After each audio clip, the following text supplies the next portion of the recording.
कुछ दिनों पहले हम कन्वेंशनल नेसेसिटी के ऊपर चर्चा कर, जिसमें मैंने आपको एक चीज बताई थी कि कन्वेंशनल नेसेसिटी यानी क्या। नेसेसिटी नहीं होती लेकिन हम उसको नेसेसिटी बना लेते हैं। जैसे मोबाइल पे खाली बैठा हूं ना सर, मेरा हाथ कांपेगा, मोबाइल क्यों नहीं है, खुजली खुजली आएगी हाथ में कि मुझे तो मोबाइल चाहिए और मैं रील देखना चालू करूं या कुछ ना कुछ उसमें टाइम पास चालू की। भले आज एट प्रेजेंट जब आप ये कहानी सुन रहे हो ना, तब भले आपकी आदत नहीं होंगी, लेकिन कभी ना कभी तो होंगी या आ सकती है। यस, कभी ना कभी आपकी आदत हुई होंगी या आ सकती है, बिल्कुल आ सकती है। तो ऐसा कोई भी पर्सन इस धरती पे नहीं छूटा है इस मोबाइल से कि वो मोबाइल के बगैर बिल्कुल भी नहीं रह सकता। उसको रील्स देखने की आदत है, वेस्ट ऑफ टाइम करने की आदत लग जाए। ठीक है, सो ये कहानी मेरी जो है इस मोबाइल डिवाइस पे ही आधारित है। ठीक है, तो बेटा एक बार की बात है, एक गांव में ना एक बच्चा हुआ करता था, अपने पापा के साथ में रोज रोज जाता था। उसके पापा सोल्जर थे, योद्धा, वॉरियर, और रोज पापा के साथ जाता था। और ग्राउंड में पापा कैसे प्रैक्टिस करते हैं, अदर अदर पापा के फ्रेंड्स जो है वो कैसे प्रैक्टिस करते हैं वो देखता था। बचपन से जैसे अपने पापा को देखा, वैसे उसका एम ग्रेड कि मैं भी बड़ा होके योद्धा बनूं, बहुत बड़ा योद्धा। और प्रैक्टिकल होता है बेटा। अपने अपने अपने बचपन को देखो, जब आप छोटे थे और पापा को कोई चीज करते देखते थे, ठीक है, तो पापा को आप अपना सुपर हीरो मानते थे। इसलिए आपको क्या लगता है जो पापा करे वही मैं करूंगा बड़ा। पापा मेहनत करके काम करे मैं वो करूंगा, मैं बड़ा बिजनेसमैन बनूंगा, पापा जैसा बिजनेसमैन बनूंगा। मेरे पापा सीए, अब मेरी बेटी, अब उसको पता ही नहीं सीए ये क्या होता है, बट वो क्या कहती है, मेरे पापा सीए तो मैं भी सीए बनूंगी। बात समझ में? तो ऐसे बच्चों के एम्स और एम्बिशंस होते हैं, वैसे ही उस योद्धा के बच्चे का भी एम था।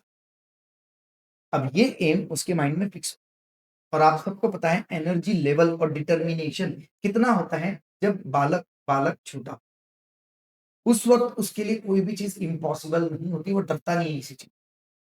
धीरे धीरे धीरे वो बड़ा हुआ, मैच्योर हुआ, और आखिरकार अब वो इस कदर तैयार हो गया था कि वो अपनी योद्धा बनने की प्रैक्टिस को शुरू कर सके।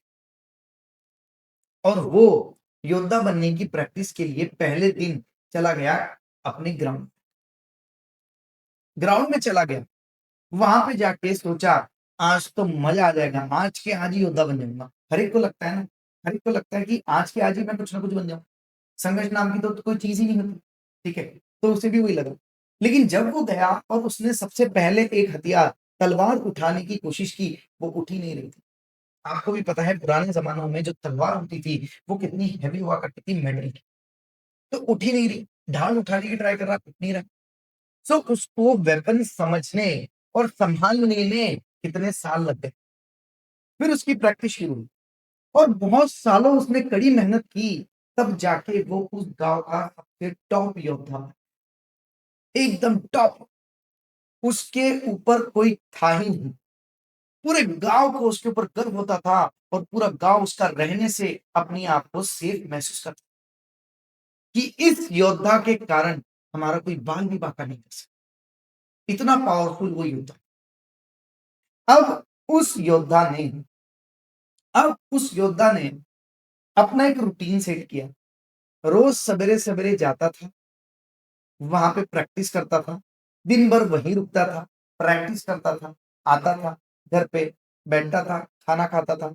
उसके बाद में वेपन्स को और बेहतर कैसे इंप्रूव करूं अपनी भट्टी में, और अपने वो हथौड़ी वगैरह सब यूज करके वो अपने वेपन्स को बहुत अच्छा बना। ये उसका डेली रूटीन था। जाना है, प्रैक्टिस करना है, आना है, खाना खाना है, और फिर उसके बाद में वेपन्स को इंप्रूव। एक दिन यही डेली रूटीन जब वो फॉलो कर रहा था, तो रात के समय जब वो अपने वेपन्स को इंप्रूव कर रहा था, एकदम से मानो किसी ने उसको पुकारा। उसने पहली बार में इग्नोर किया, दूसरी बार वापस वो आवाज आई और वो सतर्क हो गया। योद्धा लोग तो ऐसे होते हैं ना, एकदम अलर्ट, तलवार हाथ में। कौन है जिसने मेरा नाम पुकारा, जल्दी से सामने आओ वरना मार डालूंगा। कुछ इस कदर एकदम स्ट्रॉन्ग आवाज। जैसे ही ये आवाज सुनी, वैसे ही भूत उसके सामने आ गए। योद्धा, योद्धा, योद्धा, योद्धा, क्षमा करिए, मैं था वो जिसने आपका नाम पुकारा। प्लीज़, प्लीज़ ये तलवार आप रख दीजिए, मुझ पे वार मत करना। जैसे ही योद्धा ने भूत को देखा, शॉक हो गया कि ये कहाँ से आ गया भैया? योद्धा ने पूछा, "क्या चाहिए तुम्हें? क्यों आए हो मेरे पास?" उसने कहा, "योद्धा, मैं आपसे कुछ चाहता नहीं हूँ, लेकिन मैं आपको कुछ देने आया हूँ। मेरे में एक अनोखी जादुई ताकत, आप जो भी चीज़ मुझे कहोगे ना, उस चीज़ को मैं आपके सामने प्रेज़ेंट कर सकता हूँ। जो भी चीज़ आप देखना चाहो, मैं आपको दिखा सकता हूँ।" तो योद्धा ने कहा, "क्या बात कर रहा है? तो एक काम कर, तू अगर झूठ नहीं बोल रहा है ना, तो इस दुनिया के सबसे पावरफुल योद्धा की फोटो।" बोला, वैसे ही भूत ने इस दुनिया के पावरफुल योद्धा की फोटो। जैसे ही उसने ये चित्र दिखाया, वैसे ही योद्धा एकदम से उस चित्र में रंग गया, देखने लगा, सब कुछ भूल गया। फोटो को देखते-देखते सिर्फ एक ही बात दिमाग में आ रही थी कि एक दिन मैं इस योद्धा से भी ताकतवर योद्धा। उसका डिटर्मिनेशन बढ़ गया, उसकी पावर बढ़ गई और थोड़ी देर में वो इमेज चली गई। तो एकदम से योद्धा होश में आया, कहा, "भूत भाई, आपके अंदर ये जादुई ताकत है, लेकिन मुझे इसकी कोई ज़रूरत नहीं, आइंदा मेरे पास आना।" भूत ने कहा कि, "सर ठीक है, योद्धा, मैं आपके पास नहीं आऊँगा, लेकिन किसी रोज़ अगर आपको मेरी ज़रूरत पड़े, तो पीछे जंगल में आइएगा, मेरा नाम पुकारिएगा और मैं आपके सामने तुरंत हाज़िर आपकी स" ऐसा कह के वो भूत च अब हुआ ऐसा कि अगले दिन जब योद्धा प्रैक्टिस करने के लिए ग्राउंड में गया, तो उस समय ये इमेज ही उसके दिमाग में थी। बार-बार आँखें बंद कर रहा है और वो इमेज आ रही है, खुली आँखें रख रहा है, फिर भी वो इमेज आ रही है। वो इमेज सामने से हट भी नहीं रही थी और वो और प्रैक्टिस किए जा रहा था और डिटर्मिनेशन उसकी बढ़ती जा रही थी। ऐसे 2-3 दिन हो गए कि वो इमेज उसके दिमाग से जा ही नहीं रही और 2-3 दिन बाद उसको एक विचार और आया। उसको क्यूरियोसिटी डेवलप हुई। योद्धा ने सोचा कि जब वो सबसे उच्च योद्धा की फोटो मुझे दिखा सकता है, तो सोचो और क्या-क्या नहीं दिखा सकता। तो अपनी इस क्यूरियोसिटी को पूरा करने के लिए वो जंगल में गया। अपना पूरा काम कंप्लीट किया, खाना खाया शाम में, फिर अपने वेपन्स को इम्प्रूव किया और गया जंगल। उसने भूत को आवाज़ दी और भूत तुरंत आ गया। कहा, "हुकुम करो योद्धा, मैं आपकी क्या सेवा कर सकता हूँ?" ऐसा कह के योद्धा को अच्छा लगा, उसने स्माइल किया और कहा, "तुम्हें वाक़ई में जादुई ताकत है, तो एक और काम करो, मुझे इस दुनिया में सबसे पावरफुल वेपन का फ़ोटो।" तो उसके सामने फ़ोटो आई एक तलवार की, जो सोने से बनी थी और हीरो से जड़ी थी और बहुत ही ह्यूज थी। ये फ़ोटो देख के उसको और अच्छा कहा, "ऐसी तलवार अब मैं भी बनूँ।" ऐसा कहा और चल अब उसके रोज का रूटीन हो गया। अपना डेली वर्क रूटीन कंप्लीट करके वो रोज जंगल जाता था, खुद को कहता था, "मुझे इस दुनिया का सबसे भयानक युद्ध दिखाओ, मुझे इस दुनिया का सबसे शूरवीर राजा दिखाओ।" तो वो दिखाता था, मोटिवेट होता था, योद्धा को मोटिवेशन मिलती।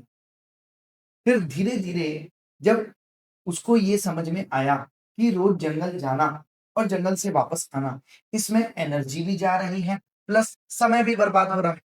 तो उसने सोचा क्यों ना भूत को घर में ही बुला लेते हैं। फिर काम करते-करते भी उसको कहेंगे वो दिखा देगा। तो उसने भूत को घर बुलाया। अब घर बुला लिया, उसके बाद में उसका डेली रूटीन हो गया। एक रूटीन फिक्स हो गया कि भूत को भी समय देना है, उसके साथ बैठना है और कहना है ये दिखा, वो दिखा। बट जैसे-जैसे दिन बीतते गए ना, उसे समझ में ही नहीं आया कि कब कब वो अपने प्रैक्टिस पे समय कम देने लगा और भूत को समय सा कभी भूत को कहता था इस दुनिया की सबसे खूबसूरत रानी दिखा, इस दुनिया का सबसे खूबसूरत सीनरी दिखाओ। ऐसी बातें भी करने लगा। फिर अब एक दिन ऐसा आ गया उसकी जिंदगी में कि योद्धा कंप्लीटली अपने प्रैक्टिस को बंद कर बैठा और दिन भर सिर्फ भूत के साथ ये दिखाओ मुझे, वो दिखाओ, ये बताओ, वो बताओ, and totally unrelated with his profession, totally unrelated things with his profession. और एक दिन ऐसा आ गया कि काफी सालों से उसने प्रैक्टिस ही छोड़ दी, ताकत में कमजोर हो गया, दिमाग में कमजोर हो गया, प्रैक्टिस में कमजोर हो गया, मोटिवेशन में कमजोर हो गया, एम्स और एम्बिशंस में कमजोर। और उस दिन अचानक से भूत को उसने कहा, एक काम कर, इस दुनिया के सबसे शूरवीर योद्धा की फोटो। तो उस भूत ने वही फोटो बताई जो पहले दिन बताई। और जैसे ही उस फोटो को देखा ना, योद्धा एकदम से शॉक हो गया और बहुत रोने लगा, अपने आप को कोसने लगा। कहा मैं सपने देख रहा था कि मैं इससे भी शूरवीर योद्धा बनूंगा और आज मेरी हालत देखो, मैं तो युद्ध करना ही भूल चुका हूं। और बहुत जोर से रोने लगा। और जैसे ही वो रोने लगा ना, भूत जोर जोर से हंसने लगा। अब योद्धा ने जब उसकी हंसी सुनी तो वो शॉक हो गया, कहने लगा कि भाई साहब क्या हो रहा है, इतने दिन तो ये सिर्फ हाँ योद्धा, हाँ योद्धा, हाँ योद्धा करता था, आज मेरी इस हालत पे ये हंस रहा है। क्यों हंस रहे हो तुम? मेरी इस हालत का कारण तुम हो, क्यों हंस रहे हो तुम? ऐसे बोला। और भूत अपने असली रूप में सामने आया। वो था एक राक्षस, जोर जोर से हंस रहा था उस युद्ध, कह रहा था योद्धा, तुम्हारे जैसा मूर्ख व्यक्ति मैंने नहीं देखा। कुछ सालों पहले हमारी पूरी राक्षसों की फौज तुम्हारे गांव पे आ रही थी, सबको खत्म। बट रास्ते में किसी ने हमको रोका और कहा, अरे उस गांव के तरफ तो नजर उठा के भी मत देखो, क्योंकि वहां पे एक बहुत ही शूरवीर योद्धा है जो अकेले तुम्हारी सारी फौज को खत्म, इतना शूरवीर है। तो हमने सोचा कि एक काम करते हैं, पहले इस शूरवीर योद्धा से निपट लेते हैं, फिर गांव को देखेंगे। तो राक्षस ने कहा, हमने तुम्हें खत्म करने के लिए सबसे पावरफुल हथियार तैयार किया। माना उसको समय लगता था, बट समय में वो हथियार काम कर। बताऊं वो पावरफुल हथियार कौन है, कौन सा है जिससे हमने तुम्हें खत्म किया? वो हो तुम खुद योद्धा, तुम खुद। ऐसे सुनते बराबर योद्धा एकदम से कहीं का नहीं रहा। फिर राक्षस ने कहा, अब कल हम सब राक्षसों की फौज आएंगी और पूरे गांव को खत्म करने के बाद आखिरी में तुम्हें खत्म करेंगे, हमें कोई नहीं रोक पाएगा। योद्धा अपने आप को कोसने लगा, कहा पूरे गांव की रक्षा करने वाला मैं खुद की भी रक्षा नहीं कर पाऊं, और कल मेरे आंखों के सामने मेरा गांव और मेरे प्रियजन रोने लगे, कोसने, कुछ भी नहीं कर सकता, सब चल। पता है ये योद्धा, कहानी में ये जो योद्धा है ये कौन है? ये योद्धा है मैं, आप, हम सब, हम सब है वो योद्धा। और पता है कहानी में जो भूत है वो कौन है? इंटरनेट। जहाँ पे जाते से हम जो चीज डिमांड करते हैं ना, वो चीज इंटरनेट हमें बताते, जो इमेज देखना है, जो वीडियो देखना है, जो चीज देखना है वो बताते। और हम योद्धा बचपन में देखो कितने एम्बिशियस थे, जब हम इस भूत से मिले तब भी एम्बिशियस थे, लेकिन इस भूत की गलत आदतों के कारण हम अब किस किस मोड़ पे आ गए? अब हम योद्धा उस मोड़ पे आ गए हैं कि हम अपना गांव, तब गांव क्या है? गांव है बेटा हमारा देश। हम अपना देश भी नहीं बचा सकते, अपने आप को भी नहीं बचा सकते। कहा हमारे देश को डेवलपमेंट में बहुत बड़े बड़े एंटरप्रेन्योर माइंड्स की जरूरत है, और हम, हमारा माइंड तो इस भूत के साथ। कैसे डेवलप करेंगे हमारा नेशन? कैसे लाएंगे एंटरप्रेन्योर्स? बात समझ में आई? बात समझ में आई? तो इस भूत के साथ में उतना ही रहो जितने आपके काम का है, वेस्ट नहीं। रील्स देखना मोबाइल पे और देखना मैं मना नहीं कर रहा, उसका एक समय बांधो, एक समय बांधो, उतना ही देखो। अपना दिमाग और समय बहुत कीमती होता है, इनको वेस्ट मत करो। आपको भी पता नहीं है आप में क्या पोटेंशियल है, लेकिन जब बन जाओगे ना तब पता चलेगा आप कितना चमकता हुआ हीरो हो। बात समझ में आई? तो मेरे योद्धाओं, आप सभी लोगों को ये मैसेज है कि इस भूत से बचो, अपने आप को और अपने देश को बचाओ।